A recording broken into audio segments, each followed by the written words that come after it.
No sé si les pasa a ustedes, pero para mí los villancicos siempre tienen una connotación triste. O no sé si triste es la palabra, más bien melancólica. No sé si los propios que hacen los villancicos lo hacen adrede, ¿no? Al fin y al cabo es un producto, por decirlo de alguna manera. En Estados Unidos es una larga tradición que básicamente se basa en vender discos y realmente supongo que apelan un poco, ¿no?, a ese sentimiento de, por una parte, la esperanza de la Navidad, pero por otra, la tristeza, la pena, la nostalgia que nos provoca esta época, ¿no? Tengo que decirles que están siendo unas Navidades complicadas para mí. Me gusta decirlo con la boca pequeña porque dentro del hecho de que no estoy bien, pues tengo muchísima suerte. Y cruzo los dedos, y toco madera porque todavía tengo a mi familia conmigo. Pero bueno, cuestiones de futuro que yo veía muy, muy patentes y que veía muy marcadas, pues ahora mismo ya no están. Ese futuro que yo veía ya no está. Y es complicado muchas veces afrontarlos en esta Navidad. Y siempre me ha parecido curioso, ¿no? Siempre me ha parecido curioso cómo al final algo que se supone que es alegre como un villancico puede provocarte unas dosis tan grandes de tristeza. Ese que les acabo de silbar, no sé cómo se llama el villancico, lo buscaré. Pero realmente es posiblemente el que más me evoque a mí la Navidad. Y ese sentimiento de siempre querer más, ¿no? De siempre desear más. De a ver si el año que viene sale mejor. O a ver si consigo alguno de los sueños que tengo en mente. Yo la verdad que este año conseguí uno de mis mayores sueños, que fue hacer este podcast, pero a cambio perdí otro que era también bastante importante. Y por eso están siendo unas Navidades complicadas, pero desde aquí, desde este programa, si estás en una situación similar a la mía, de desesperanza, no desesperanza, sino de tristeza, de anhelo, de pérdida o de sentir que estás desubicado en esta fecha, te mando el más fuerte de los abrazos y te deseo lo mejor para este año 2026. Mi nombre es Juan Alfredo Amil, también conocido como el demonio interior, y esto es el Gran Podcastinador.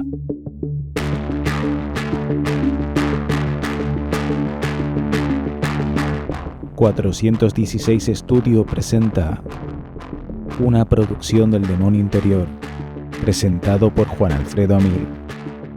Sean bienvenidas y bienvenidos a su lugar seguro, a su sitio de confort. Un espacio en donde la cultura es moneda de cambio para fantasear y, por supuesto, para procrastinar. El Gran Podcastinador, un podcast del Demonio Interior.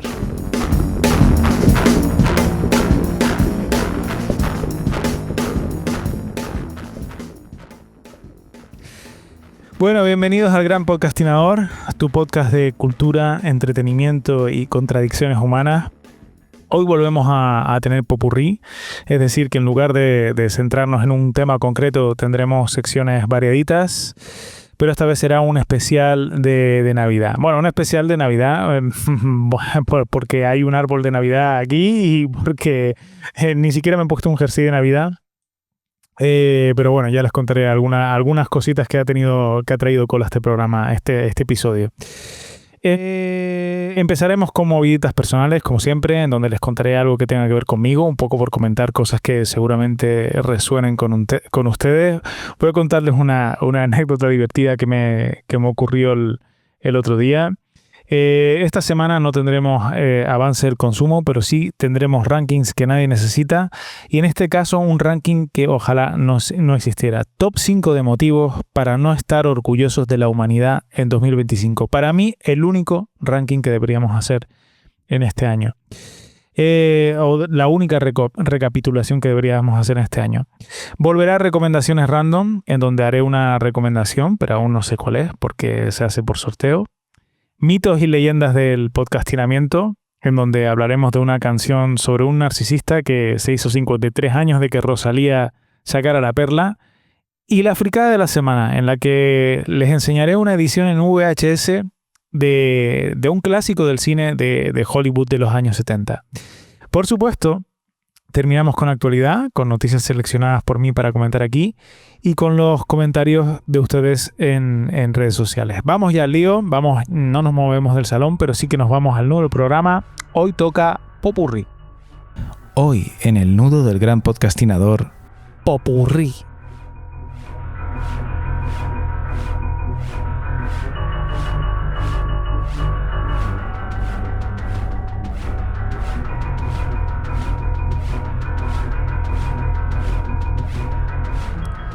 Bueno, vamos ya con el nudo del programa, vamos con moviditas personales.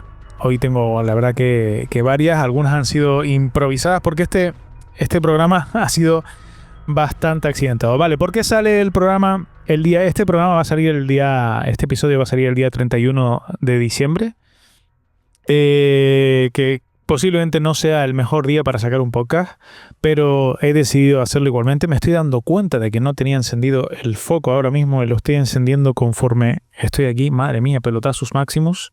Voy a bajarlo un poco. Y digo que realmente no tenía pensado sacarlo el día 31. Tenía pensado sacarlo el lunes, el martes 30, perdón. Justo hoy, cuando lo estoy grabando, tenía pensado sacarlo.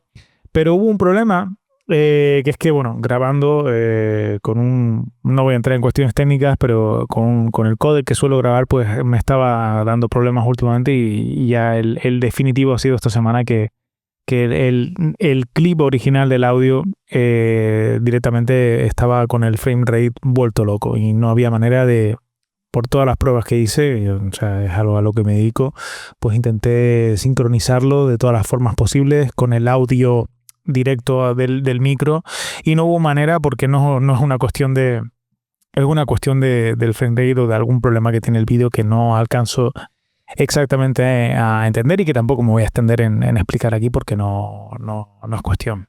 El caso es que, bueno, tenía la opción, digo, bueno, o lo saco el día 1 que va a estar todo el mundo durmiendo, o el día 31 que va a estar todo el mundo fuera, o ya me espero el domingo. Y luego lo pensé y dije, mira, voy a sacarlo igualmente, lo voy a sacar el día 31.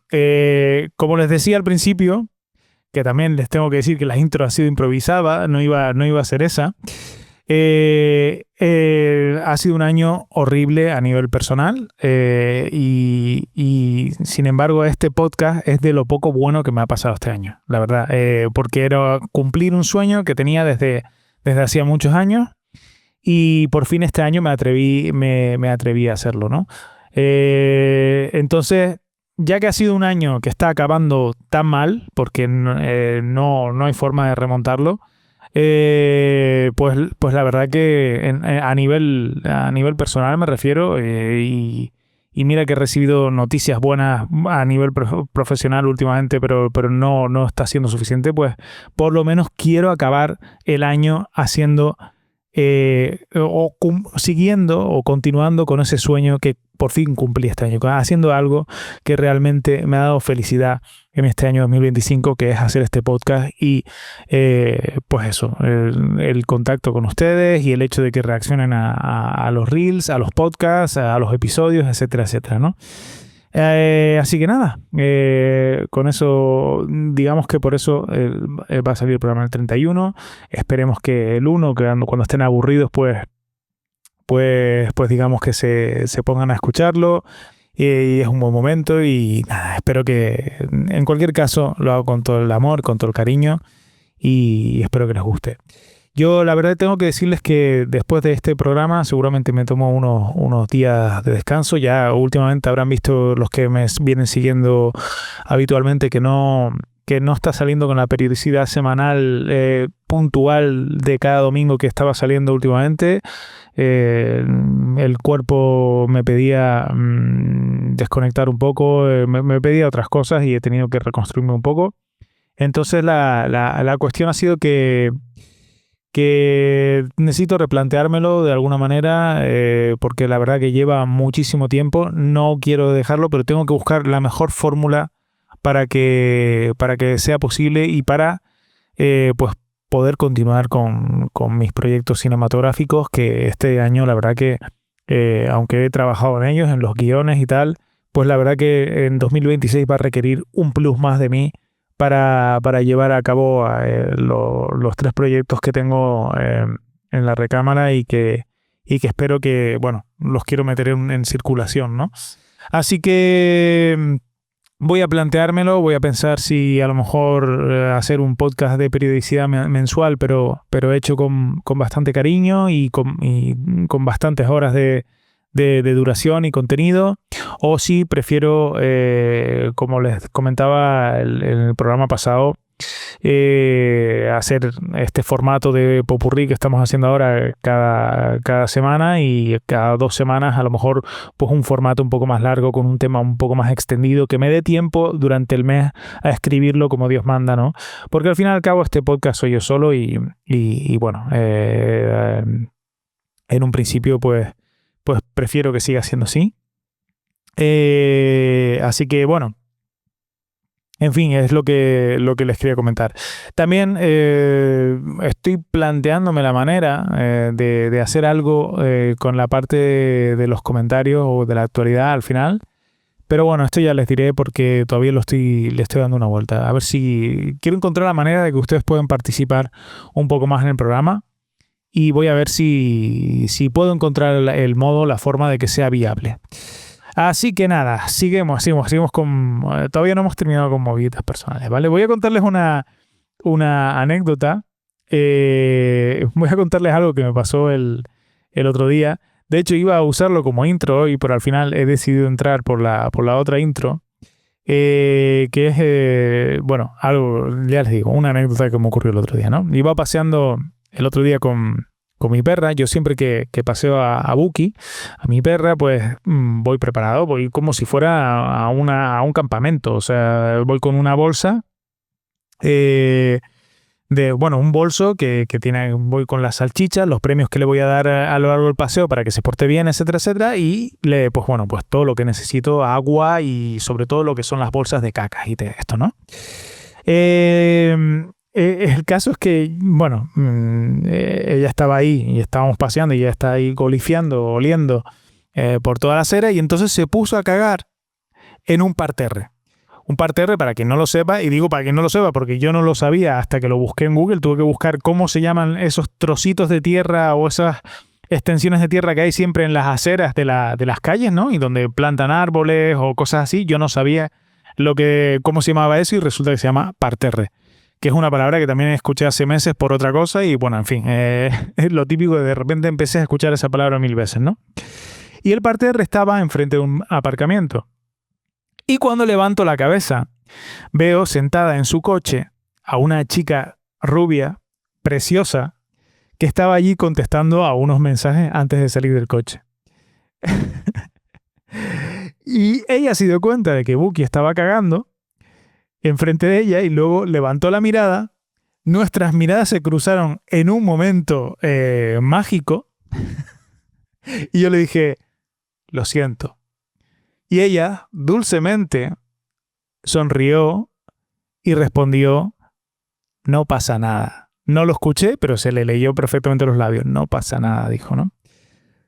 Total, que Buki terminó de hacer sus cosas. Yo recogí la mierda con una bolsita, con una de las bolsitas que tenía, y cuando ya nos íbamos, volví a mirarla. Ella se dio cuenta, nuestras miradas volvieron a cruzarse en otro instante mágico, y yo hice el gesto de levantar la mano para decir adiós. Y lo hice bastante cool, tengo que decirlo. O eso creía yo hasta que me di cuenta de que la mano que estaba usando para decirle adiós era la misma con la que sostenía la bolsa llena de mierda de Buki. Así que nada, con la mayor dignidad que pude, seguí adelante con el paseo y no pude evitar pensar, joder, no me digas que esto no sería un comienzo maravilloso para una historia de amor o para una comedia romántica o para, no sé, para cualquier cosa esta, ¿no? No sé. ¿Cómo conocí a tu padre? Pues nada, lo vi recogiendo la bolsa de mierda de su perra y me enamoré. o saludándome con la bolsa de mierda ahí. Y la verdad que, bueno, se han hecho comedias románticas con premisas bastante peores que esta. Y nada, última movidita personal. Me he apuntado a un gimnasio. Que ahora ustedes dirán, bueno, pues nada, toma tu pin. ¿Qué es lo que quieres? ¿Un premio o qué? Bueno, la razón por la que lo digo es porque ya hay gente que me ha comentado ya en las stories, porque las he subido en mis redes, oye, no te me vayas a hacer un gym bro ahora. Y yo lo que quiero decirles es que nada más lejos de la realidad, y esto quiero comentarlo porque en estos tiempos en los que el body positive está decayendo y vuelve a estar de moda la delgadez extrema, me parece necesario, aunque mi voz sea pequeñita, aclarar que mi posición es siempre a favor de no estigmatizar los cuerpos de las personas, de no clasificarlos, por decirlo de alguna forma, ¿no? Ni gordos, ni flacos, ni nada. Quien me conoce y quien haya visto mi película Absolución sabe que yo soy un ex obeso mórbido y que me sigo considerando gordo. Siempre me consideraré gordo porque para mí estar gordo es un estado mental. Y que jamás abogaré por los cuerpos mal llamados normativos o porque todos tengamos que tener cuerpos mal llamados normativos. ¿Por qué me he apuntado en un gimnasio entonces? Bueno, una de las causas es que hace poco pasé por una ruptura y estoy buscando alguna manera de evadirme eso, de encontrar algo que me haga pensar menos o que me dé buenas sensaciones, en fin, de eso, de evadirme, de quitar toxinas o de quitar mierda de mi cabeza, ¿no? Y la otra es porque ya va siendo hora de cuidarme un poco. Ya tengo 44 años, ya tengo que ir pensando en darle a mi cuerpo las herramientas necesarias, un poco para aguantar el paso del tiempo, ¿no? Y tengo que decirles, con respecto a esto, yo vengo de los 90, en donde tener un sobrepeso de apenas 10 kilos ya se consideraba estar gordo. La anorexia se veía como algo cool, ¿vale? O como la bulimia se veía como un sacrificio a hacer, ¿no? Y estaba más normalizado de lo que te podías imaginar. Yo he hecho auténticas burradas por estar delgado. No es la primera vez que lo cuento, pero llegué a inflarme a diuréticos cada jueves con el único propósito de adelgazar 2 o 3 kilos el viernes para verme guapo y confiado de cara al fin de semana. Y lo de verme guapo era pura ilusión, generada más bien por la búsqueda desesperada de validación externa. Después de mi obesidad mórbida, decidí que nunca me miraría al espejo buscando en mi reflejo lo que la sociedad quería ver en mí, sino lo que yo quería ver en mí mismo. Y lo que yo quiero ver en mí mismo es una persona que se quiere y que está tranquilo consigo mismo, independientemente de que siempre haya cosas que quiera cambiar o evolucionar. Por eso insisto, he empezado a ir al gimnasio no porque me odie a mí mismo o aquello que la sociedad ve reflejado en mí, sino porque amo a mi cuerpo, amo el reflejo que yo proyecto sobre mí mismo en él y quiero lo mejor para mí y para mi salud física y mental. Continuamos. Vamos con avance del consumo. La verdad que esta semana no ha habido muchas cosas. He estado la verdad que no he estado centrado para ver nada.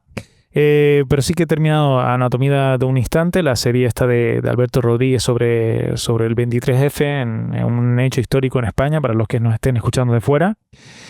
Y nada, esta semana sí que me pondré bastante las pilas porque hay varias cosas que ya tengo para seguramente el siguiente programa del podcast sea ya Carrusel del Consumo y comentemos un par de cositas que hemos estado leyendo y viendo, que ya las he comentado en otros programas y por eso no las voy a comentar aquí.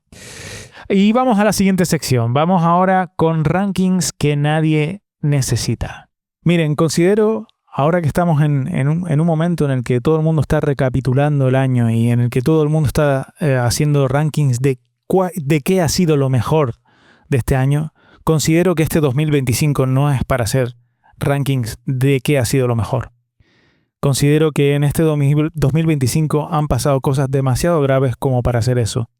Y por tanto, en este ranking de este episodio vamos a hacer top 5 de motivos para no estar orgullosos de la humanidad en 2025. 5. El uso indebido de la IA. Si quieren ver el futuro de la humanidad, vean la peli Dune o lean la novela homónima de Frank Herbert, porque el futuro que nos plantea de una sociedad feudal surgida tras una guerra contra la IA está ahí, a la vuelta de la esquina.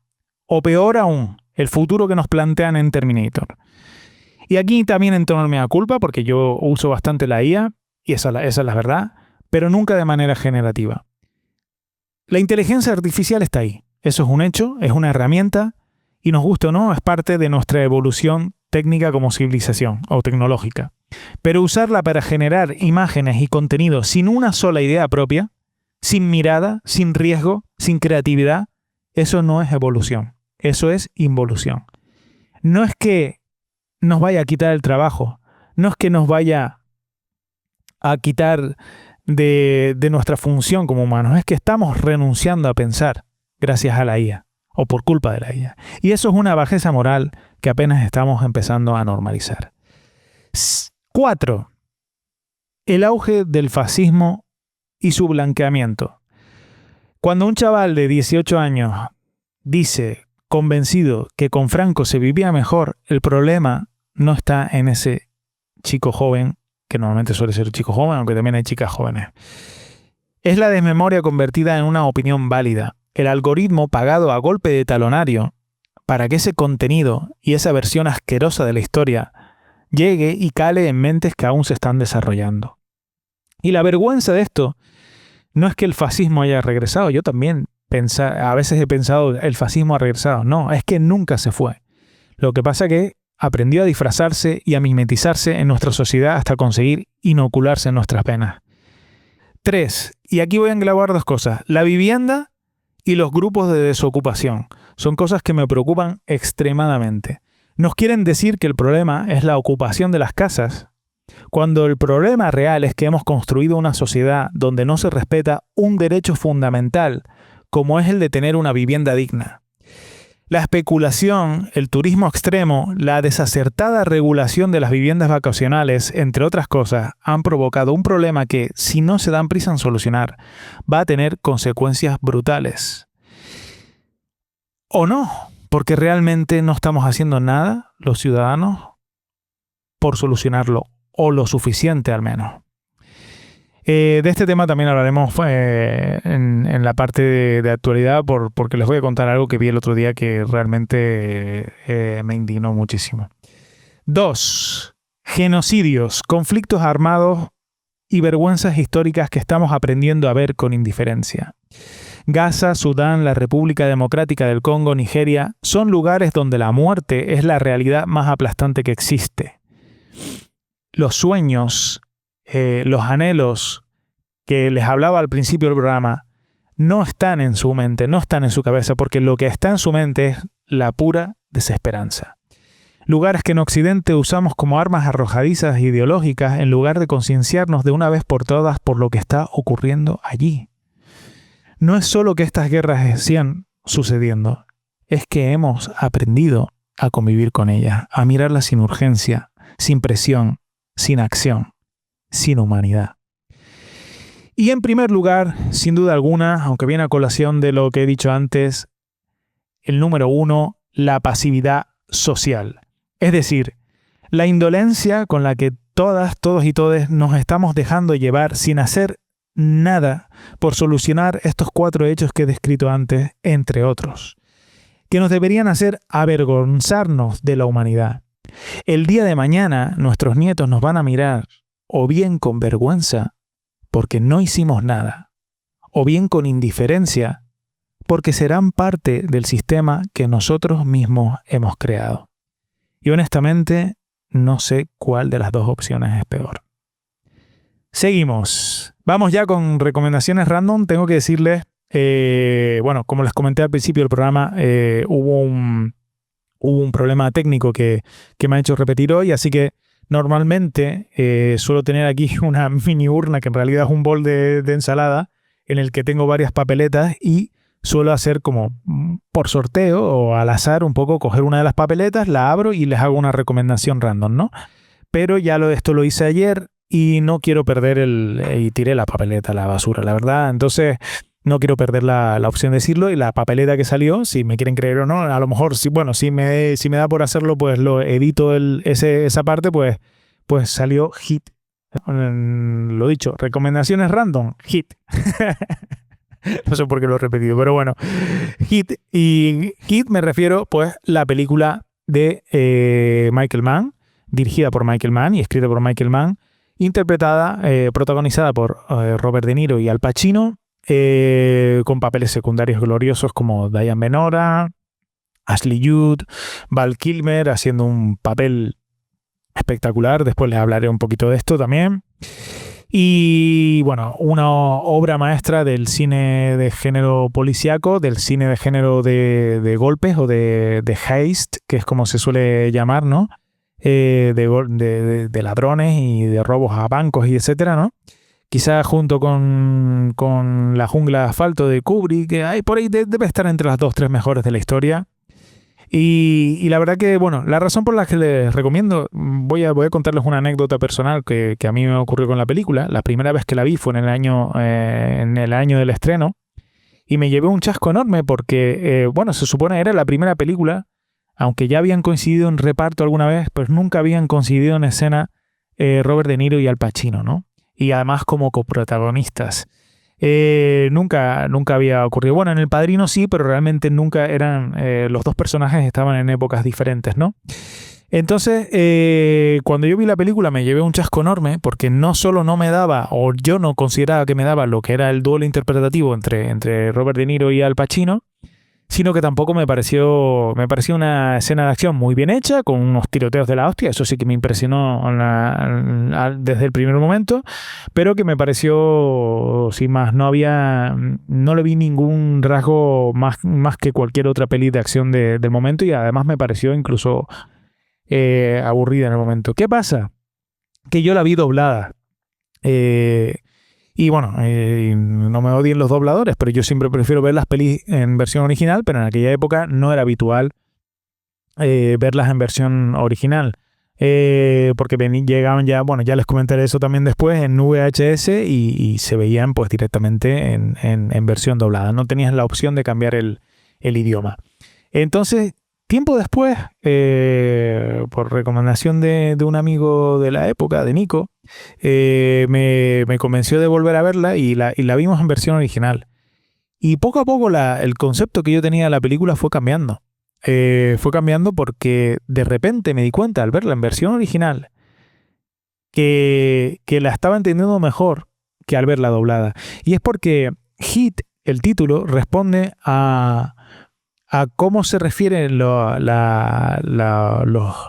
maleantes, ¿no? Por decirlo de alguna manera, no solo a la policía, sino a todo lo que es cuando en un momento determinado pues estás huyendo con un botín en la mano o lo que sea, pues toda la gente que te persigue, ¿no? La policía, el FBI o lo que sea. Entonces es como un concepto muy global y muy metafísico, por decirlo de alguna manera, de heat, el calor, que sería la traducción literal. Ellos se refieren a lo que es la presión, el hecho de que vayan a por ti, ¿no? Y filosóficamente tiene muchísima importancia en la película, porque el personaje de Robert De Niro no para de repetir la frase: no te ates a nada que no puedas abandonar en 30 segundos si ves a The Heat al otro lado de la esquina, ¿no? If you feel the heat around the corner, ¿no? Claro, en el doblaje lo tradujeron como si ves que está la bofia detrás de la esquina, que es como normalmente también se refieren o la pasma detrás de la esquina, no me acuerdo ahora. Pero claro, no es lo mismo decir pasma o bofia que decir hit. y no es el mismo concepto y es como un lost in translation de manual, ¿no? Se pierde el concepto en la traducción porque realmente quizás los maleantes aquí en España no tienen ese mismo concepto, ¿no? Entonces, claro, una vez que entras en ese concepto, una vez que entras en esa cuestión de la película que es tan importante, porque en un momento dado el Neil Macaulay, que es el personaje que interpreta a Robert De Niro, se enamora y en un momento determinado, al final de la película, tiene que tomar la decisión entre abandonar a su amor porque le está persiguiendo Al Pacino, es decir, The Heat, o quedarse ahí y que lo detengan. Entonces, digamos que, claro, al entenderlo de esa forma, o al entender que el concepto de la película tiene tanto que ver metafísicamente, pues realmente para mí cambió todo, cambió mucho. Y él también, escuchar los diálogos de Al Pacino y de Robert De Niro, pues me hizo ver sus interpretaciones de una forma mucho mayor. Es una película que, aparte de ser una película de acción, aparte de ser una película de bancos, aparte de ser una película de tiroteos, y hay tiroteos realmente espectaculares a nivel de sonido, a nivel de audio. Hay auténticas revoluciones en esta película, porque el audio, por ejemplo, de los tiroteos, digamos que en un principio normalmente se suele añadir a posteriori, ¿no? En efectos de sonido. Sin embargo, el audio del tiroteo en esta película vieron que sonaba tan bien que cuando lo rodaron in situ, que intentaron ser lo más fieles posibles a lo que se escuchaba ahí. Y realmente hace que la película, hace que esa escena gane enteros brutales. Esa es una escena en la que después de un robo de un banco, la policía les pilla y hay un tiroteo que es realmente bestial. Y es una de las mejores escenas de acción de la historia del cine, sin duda alguna. De hecho, en lo que les comentaba de Val Kilmer, hay un momento en el que el personaje de Val Kilmer tiene que, después de que se quede sin balas, después de estar con una metralleta ahí a saco, tiene que recargar la metralleta con el cargador y lo hace en menos de 5 segundos. Y que ese clip en concreto se enseñaba en las escuelas militares para decirles a los alumnos: esto es lo que tiene que tardar un buen militar en poder cargar una metralleta cuando está en una situación de un tiroteo. Es decir, a todos los actores les prepararon, les hicieron un entrenamiento militar para poder estar a la altura de rodar una escena de acción como corresponde, ¿no? Y otra cosa que me encanta de esta película, bueno, aparte de lo que les digo, es una escena, es una película con muchos tiroteos y tal, pero luego, en cuestión metafísica, realmente va más allá de una película de acción cualquiera. Los personajes son el existencialismo que hay en la película y que destilan todos esos personajes es realmente demoledor, ¿no? Del hecho de que hoy estás aquí y mañana no estás. Y creo que todos los personajes, aunque principalmente los protagonistas, pero todos de alguna manera son conscientes de ello.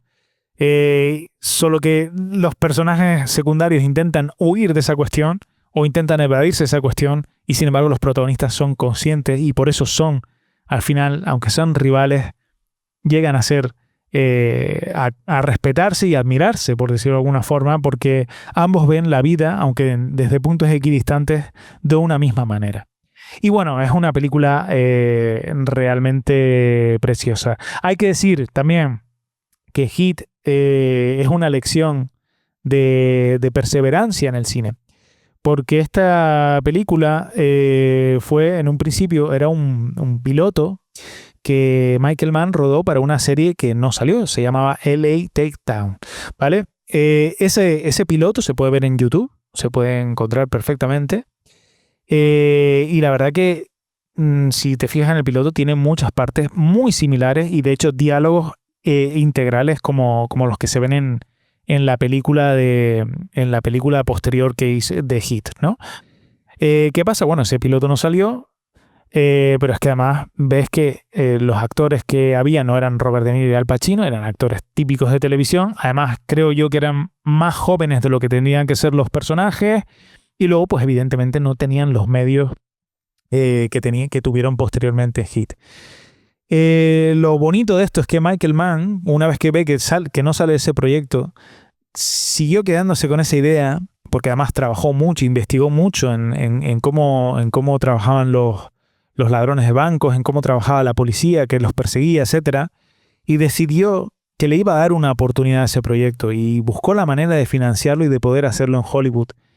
Y gracias a eso, pues consiguió pues tener a Robert De Niro y Al Pacino y consiguió hacer una película que realmente es una obra maestra. Y lo hizo gracias a aprender de sus errores.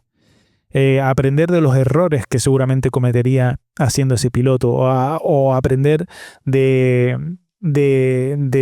haber intentado hacerla sin los medios que tenía a su disposición. Y es bonito, a mí me parece bonito porque muchas veces hay muchas pelis que salen fallidas o hay muchas pelis que se quedan en un cajón o muchos proyectos que nunca se llegan a hacer o proyectos que cuando los llegas a hacer no se hacen como tú querías. Y en este caso es una cuestión de que seguramente el proyecto no se hizo como él quería en un momento determinado, pero luego logró hacerlo como él quería. Y me parece una historia bastante bonita. Y bueno, ya está, ya creo que les he hablado bastante de Heat, pero bueno, creo que merecía la pena. Vamos con la siguiente sección, vamos ya con mitos y leyendas del podcastinamiento. Hoy les traigo una historia muy interesante. ¿Crees que Rosalía es la única que le ha dedicado una canción a un narcisista? Pues no. 53 años antes de La Perla, Carly Simon publicó el tema You're So Vain, en la que básicamente, idiomas querida, en la que básicamente describe la actitud de lo que en la época se llamaba un picaflor. La letra, que te recomiendo escuchar en cuanto puedas, o si estás viendo el programa ahora mismo, describe varias actitudes, describe a un personaje con varias actitudes narcisistas para rematar en el siguiente estribillo. Eres tan vanidoso que probablemente crees que esta canción habla de ti. Eres tan vanidoso que seguro que piensas que esta canción habla de ti. ¿A que sí? ¿A que sí? Y lo bonito es que hay distintas teorías de a quién iba dirigida esta canción. La primera y la más potente y extendida es que iba dedicada a Warren Beatty, al actor Warren Beatty. Para quien no lo sepa, pues eso, era un actor y director estadounidense, una gran estrella en los años 70 y posiblemente uno de los hombres más seductores de la historia de la humanidad, y no exagero. Se llegó a decir que había estado con más de 20.000 mujeres, aunque esto yo creo que fue una exageración. Yo llegué a ver una vez a la actriz brasileña Sonia Braga afirmando que ir a Hollywood y no detonarte a Warren Beatty era como ir a Orlando y no visitar Disneylandia. O sea, era una cosa muy loca. Y Carly Simon se ve que fue una de las víctimas de Beatty, posiblemente como a todas, pues les hizo creer que quería más de ella de lo que realmente quería. La otra teoría, y que también es preciosa, es la de que en realidad se refería a Mick Jagger. Mick Jagger yo creo que no necesita presentación, es el cantante de los Rolling Stones y fue otro conquistador empedernido.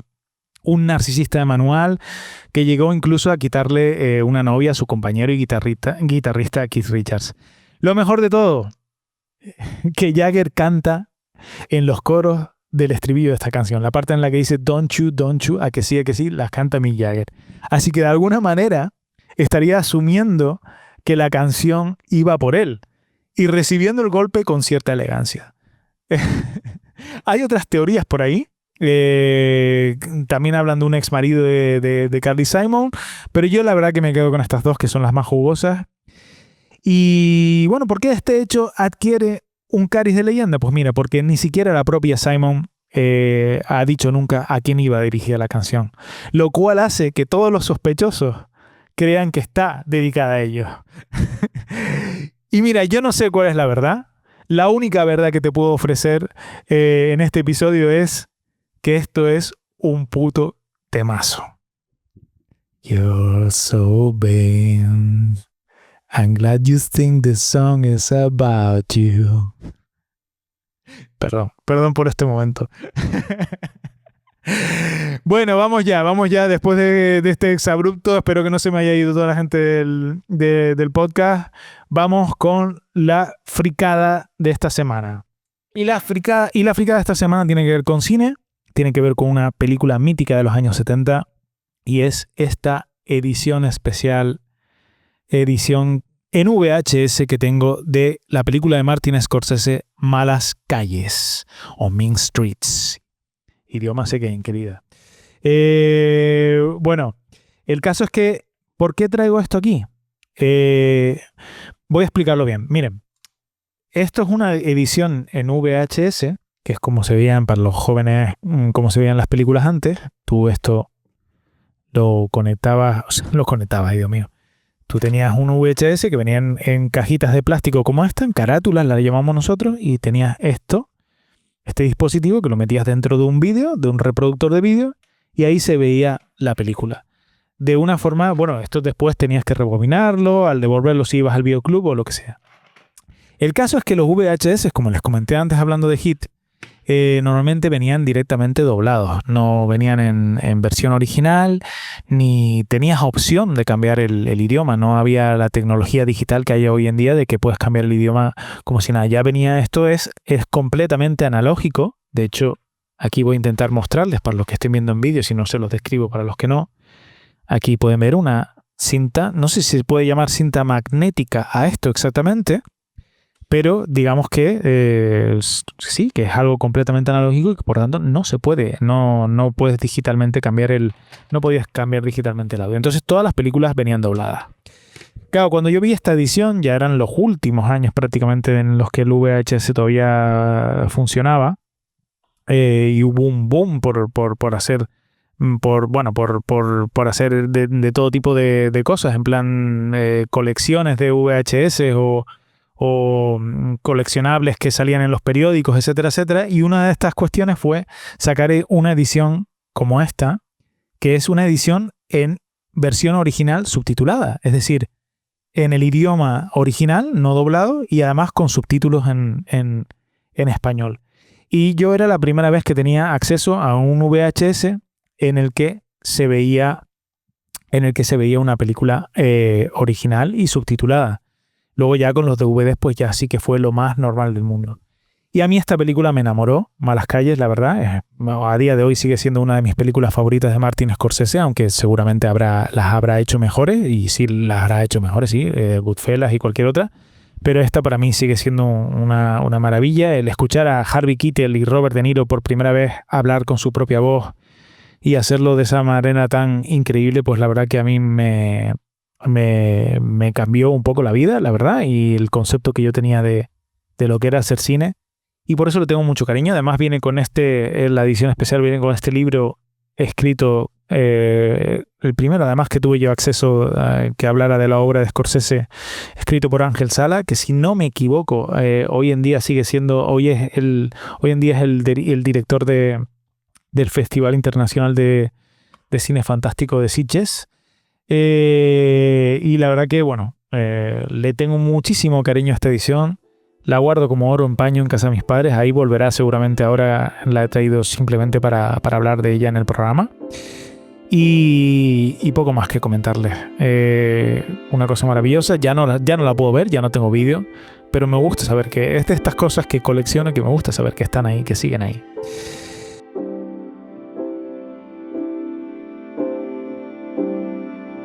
Desenlace.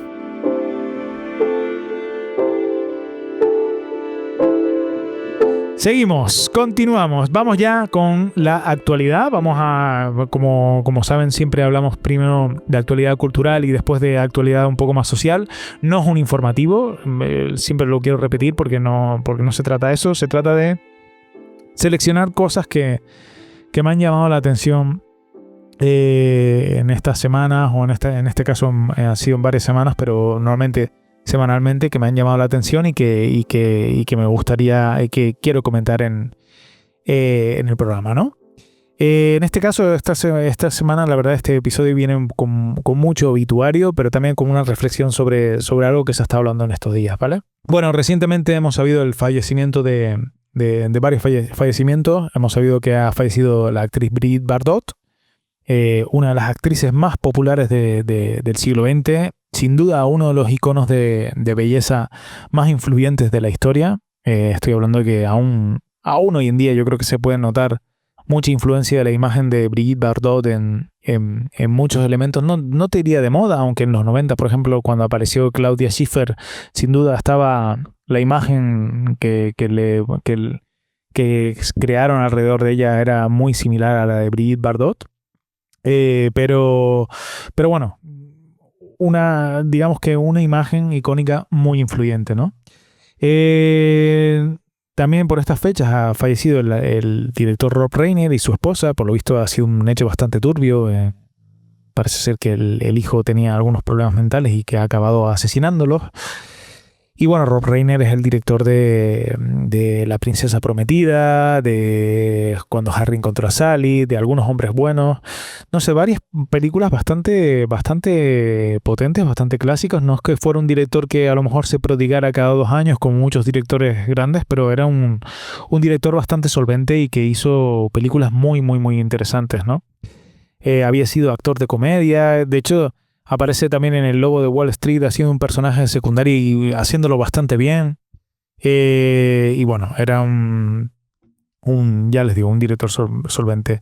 Y luego también ha muerto el actor, el ascendente actor Celso Bugallo, muy conocido por la película Mar Adentro de Amenábar.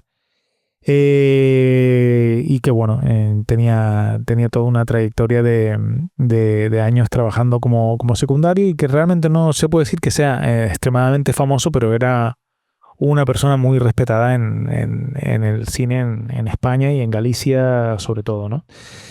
Tengo que decir con respecto a esto, además he destacado estas tres personalidades porque ha habido una polémica reciente. Yo lo he visto a través de una publicación en Instagram, pero ya se ha hecho eco mucha gente de esta cuestión. Y es una polémica con la que no sé si estoy del todo de acuerdo. Tengo que analizarlo un poco, ¿vale? Lo voy a analizar mientras se lo comento. En una publicación, como les digo, de Insta, decía que mientras a Reiner y a Bugallo los recordaban como por toda su trayectoria, a Bardot solo la recordaban por su época de sex symbol, ¿no? Y por su época de joven, casi obviando todo lo que había sido de mayor, ¿no? Tienen parte de razón, en el sentido de que al final se han centrado más en el hecho de que Brigitte Bardot era una sex symbol. No sé si yo incluso he pecado ahora mismo en el programa de simplemente mencionar su belleza, aunque yo personalmente creo que en el caso de Brigitte Bardot no es una actriz que no es en el caso como, no sé, como puede ser Meryl Streep o Glenn Close o incluso, no sé, Vanessa Paradis o muchas actrices que del momento que digamos que sí que tuvieron un cierto predicamento en cuanto a nivel interpretativo. Pues yo creo que no es el caso de Brigitte Bardot, del mismo modo que tampoco era el caso de Alain Delon, que sí que ganó prestigio después con las pelis que hizo con Jean-Pierre Melville, pero no se le tenía mucho respeto como actor, se le tenía más respeto como sex symbol, ¿no? Entonces, claro, sí que es verdad que eso está ahí, que al final siempre se habla de ella como un sex symbol y de los otros dos personalidades pues como actores o directores con trayectoria y se vanagloria su trayectoria. Pero hay un aspecto en el que no estoy de acuerdo, que es el hecho de que resaltaban que siempre en las publicaciones de los medios se la pone a ella como joven y reluciente y a los otros y a los hombres pues ya en sus épocas más avanzadas, ¿no? Y yo creo que no siempre es así. O sea, creo que, por ejemplo, en el caso de Brigitte Bardot, la han puesto en la foto joven y reluciente porque es cuando coincide en el momento en el que se hizo famosa y que es la imagen colectiva que se tiene de Brigitte Bardot, incluso la gente que la vio, que vivió en la época de Brigitte Bardot y que también son gente mayor. Y creo que es algo que no pasa solamente con las mujeres, que hemos visto recientemente el ejemplo de Robert Redford, en el que pasó algo muy similar realmente, y yo mismo publiqué una imagen de Robert Redford de joven, porque era una cosa que incluso siendo heterosexual es que destaca ver lo atractivo que era. ¿no? Entonces, creo que eso se vio, que todo el mundo publicaba fotos de Robert Redford, casi todas eran siendo joven o de unos 30 años o una cosa así, o en películas donde se le veía joven, reluciente, guapo, rubio y maravilloso. Y lo mismo pasaba con otro caso que a lo mejor, bueno, es relativamente reciente también, que es el caso de Alain Delon. Al final, todos los medios, todas las redes sociales se llenaron de imágenes de Alain Delon, joven, guapo y espectacular, que es lo que era. Y tiene que ver por el hecho de que la imagen colectiva que teníamos de esos actores, de Alain Delon, de Robert Redford o recientemente Brigitte Bardot, es esa. La imagen colectiva que tenemos de Celso Bugallo se la debemos, quienes lo conocen, se la debemos a Mar Adentro, donde ya era un señor mayor. Y la imagen colectiva que tenemos de Rob Reiner, la mayoría no lo recordamos de cuando era actor. Lo recordamos ya de cuando era un director, pues que ya tenía sus años, ya que tenía sus 40 años o lo que fuera, no sé.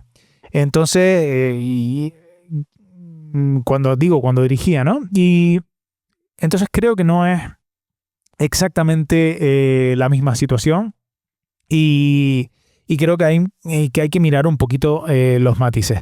Machismo hay, evidentemente, pero en el sentido de que para mí la cuestión machista es el hecho de que a Brigitte Bardot y como muchas actrices que fueron muy populares, se tiene una imagen de cuando eran muy jóvenes, pero la mayoría de ellas a partir de los 40 años pues digamos que no contaban con ellas, porque siempre ha habido un rejuvenecimiento de los personajes femeninos. A mí, por ejemplo, me llama mucho la atención en la película American Gigolo, la actriz que el protagonista es lo diré, Richard Gere. Entonces, a mí me llama la atención porque en American Gigolo se supone que él se enamora de una mujer que es mayor que él. Y el personaje, o sea, que interpreta, la actriz que interpreta ese personaje, se llama Lauren Hutton. Y Lauren Hutton nació en 1943. Es decir, que cuando hicieron la película, tenía solamente 5 años más que Richard Gere. Y eso es lo que ellos entendían, o lo que en Hollywood entendían, que podía ser lo máximo que una mujer podía ser mayor que un hombre para que no le chirriara a un espectador, lo cual es un cliché bastante feo, ¿no? Entonces, digamos que eso estaba, y creo que ahí sí que está el machismo, pero no pienso que particularmente sea por la imagen que se ha estado divulgando en estos días de estas 3 personalidades que les he mencionado que han fallecido. Bueno, seguimos. Bueno, como comentabas, no voy a hacer ranking de lo mejor del año, porque para mí, la verdad que no creo que sea un año para hacer ranking de lo mejor del año, sino para hacer lo peor. Y eso me sirve para enlazar con la actualidad social.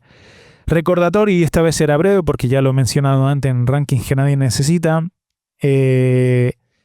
Siguen habiendo genocidios en Gaza, a pesar de que supuestamente hay un tratado de paz, en República Democrática del Congo, en Nigeria, en Myanmar, en Xinjiang y Sudán. Con los sionistas muchas veces detrás de algunos de estos conflictos, no en todos, pero en algunos de estos conflictos sí. Y algunos ya investigados en juicio, o algunos en investigación, otros silenciados, ya sea a golpe de talonario al algoritmo o en base a presiones a medios de comunicación generalistas. Seguimos siendo testigos pasivos de un hecho histórico deleznable, de un contexto histórico realmente deleznable, que es el regreso del fascismo como forma de gobierno y el normalizar las barbaries humanas. Seguimos. Hay otra cosa que quiero comentar en la actualidad. En este caso voy a centrarme en la actualidad donde vivo, en las Islas Canarias. No los voy a nombrar, aunque seguramente si se dan por aludidos, pues que no lo creo, porque a mí, ya les digo, yo no tengo tantos seguidores como para que a ellos les interese darse por aludidos. Pero hace poco estuve viendo en la cuenta de unos muy famosos que se dedican a desocupar casas aquí en Canarias. Uno de los pibes que trabaja para este... Bueno, se llama Roberto, lo voy a decir. Se llama Roberto el tipo este que todo el mundo lo conoce, ¿no? Que se dedica a desocupar casas. Y uno de los pibes que trabaja para él le daba lecciones de moral a unos marroquíes a los que acababan de echar violentamente de una casa. Les repetía algo así como: tú no puedes venir aquí a reírte de los canarios, ¿vale? ¿Cuál fue mi sorpresa cuando veo que la casa que acababan de desocupar pertenecía a dos guiris? A dos tíos que ni siquiera sabían hablar español y que tenían una propiedad aquí, que claramente no es su única propiedad. Es decir, no les robaron su casa a esos guiris, les ocuparon una vivienda con la que ellos estaban especulando. Y que tú vengas a dar lecciones de moral a unos desgraciados sobre no reírse de los canarios, pero que luego realmente lo que estás haciendo es colaborar a que dos putos guiris especulen con casas que gente de Canarias necesita desesperadamente, porque hay unos problemas brutales con la vivienda aquí, es de un hipócrita. Vamos, es que ni en el puto récord de los Guinness podría salir como tan hipócrita. Y sé que ahora seguro que habrá gente diciendo a ver si ocupan tu casa para que los llames, o seguro que si ellos se dan por aludidos, que no creo, me van a enseñar a una doñita a la que le ayudaron a recuperar la casa o lo que sea. Mira, esta gente son parte del problema. Son parte del engranaje especulativo que nos mantiene a todos ahogados. Por cada señora o por cada doñita desvalida que enseñan, que se encargan de hacer bombo y platillo para que lo veas, hay más de 10 empresarios o de 10 compañías que les pagan para que echen a gente, para que ellos puedan seguir especulando con esas casas, para que hagan viviendas vacacionales o para que construyan nuevas cosas. Por ejemplo, en el caso del año pasado del Siam Park, que echaron a unos marroquíes que estaban ocupando unas casas ahí, básicamente porque van a hacer una extensión del Siam Park. Ahí quien les pagó fue el alemán este que tiene un montón de pasta, que está podrido en dinero. O sea, a mí no me vengas a decir que tú estás haciendo una función social. Tú estás haciendo una función, tu función es básicamente especulativa. Esa es tu función. Y por eso está tu empresa funcionando. Es así de simple. Así que aquí estás tú, como un imbécil, dando palmas con las orejas y llamándoles héroes a esta gente. No se dejen engañar. Tengan sentido común y analicen cuál es la verdadera raíz del problema. Analicen cuál es la verdadera raíz del problema. Que no se puede vivir en una sociedad, en un sitio donde están especulando tanto con la vivienda. Seguimos y vamos ya con comentarios de los oyentes. Voy a leer un par de comentarios, no voy a andarme con muchos porque la verdad que han habido varios aquí. Tampoco me apetece mucho extenderme. Hoy, bueno, a ver, en el post en el que hablaba del top 5 de pelis perfectas para ver en Navidad, pero que no son navideñas, pues hubo bastante gente que me estuvo comentando. A Aisa me pone, añado Navidades Negras, que es del año 74, y resulta que, claro, ella me ha puesto ese título y yo investigando, resulta que hay un género que se llama Christmas Horror, que yo no tenía ni idea de eso. Y me ha dado mucha curiosidad, en algún momento la veré. Saruman 1988 me pone, no hay Navidad sin maratón de Harry Potter. Ya me están intentando convencer mucho de eso. Anita también me estaba intentando convencer de verla y no sé si acabaré sucumbiendo. Lo de Harry Potter, la verdad que siempre lo digo. Pablo Cristóbal también me dijo las pelis de Harry Potter, pero la verdad que a mí generacionalmente me pilló un poquito a pie cambiado. A Babol, mi amigo el Fries, un abrazo grande, que además va a ser papi dentro de poco. Durante muchos años instauré en mi casa la tradición de ver El Día de la Bestia por Navidad. Llegó un punto en el que ya me sabía por completo todos los diálogos de la peli. Para mí no hay mejor ejemplo de peli navideña. Yo estoy completamente de acuerdo. Para mí El Día de la Bestia es una peli de Navidad con todas las de la ley. Lo que pasa es que a lo mejor en un reverso tenebroso. Y yo creo que seguro que incluso Alex de la Iglesia tenía ese concepto cuando la hizo. Vamos, porque sí. Para mí es una peli de Navidad y es una obra maestra. Es una obra maestra con todas las de la ley. Pero por eso tampoco estaría en este ranking, porque para mí es de facto una película de Navidad. Burdas Quimeras, otro gran amigo, mi querido Juanma Martínez Vela. Me pone en mi lista, coincido con La Jungla de Cristal, que es una de las que yo ponía, y El Señor de los Anillos. Y luego añadiría El Nombre de la Rosa, El Imperio Contraataca y Manhattan. Claro, al final son pelis que ves en Navidad y de confort. Manhattan, increíble. Para mí la mejor peli de Woody Allen, sin duda alguna. Más comentarios por aquí. En la fricada de Berserk, bueno, hay varias personas que poniéndolo porque enseñé una edición especial de Berserk, que es la que van a sacar ahora, y que bueno, van a sacarla también aquí en España. Yo la tengo en la edición americana, y bueno, hay mucha gente con ganas de comprársela. Y luego en el en el reel que puse de Warner, si Warner era la última esperanza del cine tradicional o era parte del problema, porque se ha debatido mucho en esto debido a la compra de Netflix por parte de Warner. Ha habido varias gentes que me han estado comentando cosas, ¿no? Bueno, Trani me pregunta ¿cuándo van a volver a proyectar Barry Lyndon, que pertenece a Warner, en cine? Este año era el aniversario y la verdad que no lo sé. Me extraña que no haya ya planes de que se proyecte. Me extraña que, por ejemplo, en un cine como Fenómena no estén ya proyectando o previsto de proyectar algo.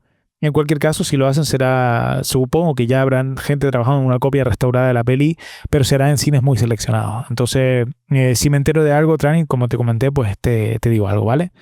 Nexus 6 me dice, amigo, cuestión de gustos de cada uno. Habrá gente que le resulta un placer verlas en cine y está todo bien. Sí, yo no digo que no. Yo lo que digo es que la experiencia de verla en cine es totalmente diferente a verla en casa, y a mí me gusta ver pelis en casa también.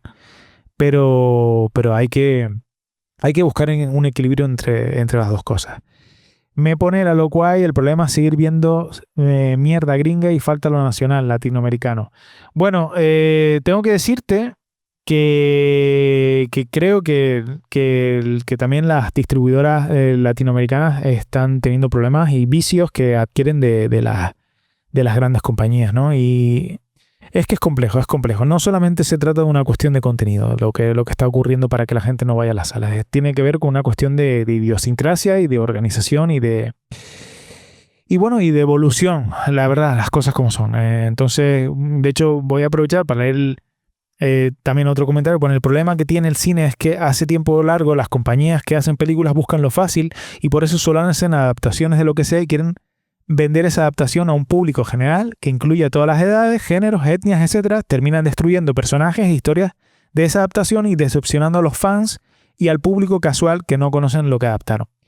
Esto también forma parte del problema, pero para contestar a los dos de alguna manera, hay una cuestión de idiosincrasia que está haciendo que la gente prefiera ver las cosas en casa. Es evidente que hay medios que han adelantado al cine por la derecha. Uno de ellos, pues bueno, los podcasts o las redes sociales como Instagram, como Facebook o lo que sea, pues son realmente los medios más populares que hay en el momento ahora mismo. Entonces la cuestión es esa. Esa es un poco la problemática que está habiendo. Y luego, pues yo creo, desde mi punto de vista, que ni las distribuidoras ni las exhibidoras son las dueñas de los cines, están sabiendo entender al público que está teniendo hoy en día. No están sabiendo entender, están intentando salvar los muebles, pero no están buscando la forma de evolucionar teniendo en cuenta la situación que se está viviendo ahora. Y creo que este es un gran problema. Entonces, ahí el hecho de que Warner o Netflix compre a Warner no significa más que un paso más en esa evolución, porque Warner ya estaba en las mismas tesituras que Netflix. Así que es un poco eso. Y no sé si se me queda algo más por aquí que merezca la pena comentar. Yo creo que no. Yo creo que ya vamos a dejarlo aquí con cuestión de los comentarios. Y bueno, hoy me gustaría acabar de una forma... últimamente siempre estoy acabando leyendo... perdón. Me quedó por comentar una cosa. Mi amigo David Guijosa está en el poema que leí de Cecil la semana pasada. Terminaba con una frase que decía: la vida es hostil a toda forma de vida, ¿no? Y él me comentaba una cosa que yo no les comenté ahí, que decía, es que esta frase, en el idioma original, Jonathan Cecil no la puso en inglés, como nosotros habíamos traducido. Nosotros, les digo, Cecil es un Jonathan Cecil es un poeta norteamericano que nosotros tradujimos muchos de sus textos casi clandestinamente del inglés y tradujimos, creo que de hecho traducimos. Y en este texto en concreto David reflejó algo que se me había olvidado comentar, que es que la frase "la vida es hostil a toda forma de vida" no la dijo en inglés, no la escribió en inglés, sino que la escribió directamente en latín. Y dijo algo así como "vita omnibus vitae formis inimica est". Y claro, yo o sea, lo que quiero decir es que él lo escribió en latín, pero decía David que si era un latín medio inventado, y creo que era una cuestión, yo lo que le comentaba es que era una cuestión de que lo había hecho adaptándolo de un latín más bien de renacentista, que era como un latín clásico, pero más rebuscado, ¿no? Y bueno, son cosas curiosas que hacía este autor. A veces ponía citas en latín como para que te pensaras que venía de algún libro en latín o de algún libro clásico, y en realidad se la estaba inventando directamente, o la estaba poniendo él porque le daba la gana o porque le apetecía. Y estas son cosas curiosas que muchas veces pasaban con Cecil, que a mí siempre me llamaron la atención. Pero bueno, ya les iré comentando más cositas de Cecil, Y bueno, hasta aquí el programa. Esta semana voy a terminar de una forma distinta. Venía leyendo poemas de Cecil últimamente. Hoy voy a leer un poema en prosa escrito por mí. Y que nada, espero que les guste. El poema se llama "Todo me recuerda a ti". No ando manejando por las calles que me besaste porque no sé conducir, pero ando caminando, divagando mentalmente por los sitios donde fuiste mía, donde me miraste con el corazón y con el alma, donde me besaste con labios sabor tagada. Los posits con la marca de tus besos, los dibujos que te hice, el champú de Lip Plus que te dejaste sin terminar, los gigas y gigas de vídeos y fotos que nos hicimos juntos, las cuchillas de afeitar que usabas para tus piernas, la laca de rizos, las copas que hiciste con nuestras iniciales encima de la isla del otro, el mueble donde ponías el móvil para maquillarte porque en casa no había espejos, el reloj de pulsera que me regalaste, el cuadro con tu cuerpo impreso en acuarela. Decirle guapa a mi madre me recuerda cuando te lo decía a ti. Cuando le escucho decir yo te quiero más, yo siempre más, también me acuerdo de cuando me lo decías tú, imitándola a ella.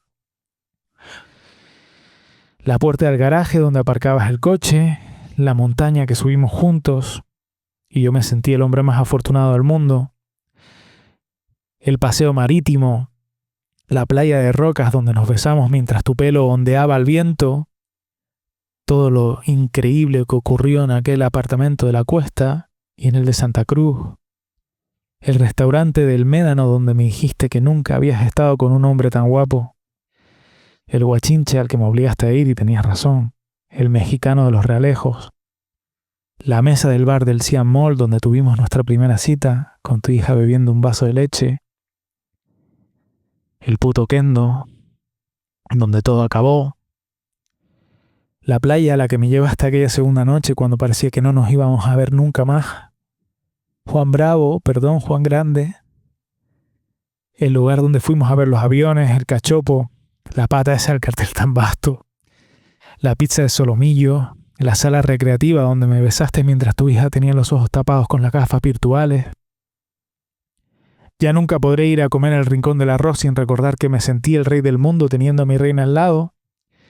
Ya nunca podré desayunar en mi terraza sin que me asalten a la memoria los días que desayunábamos juntos, cenábamos juntos, bebíamos juntos y sobre todo reíamos juntos.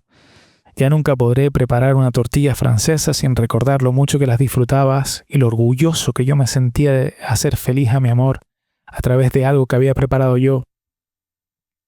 Ya nunca podré observar una copa de vino blanco afrutado sin recordar lo rico que sabía al beberlo de tus pechos.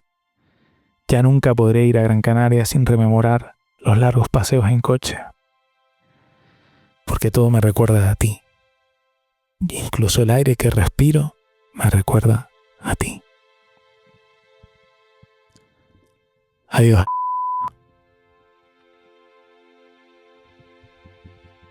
Cuídense mucho, que la cosa está muy complicada ahí fuera. Y quiéranse mucho, porque es lo único que nos queda. Buenos días, buenas tardes, buenas noches, pero sobre todo, buena suerte.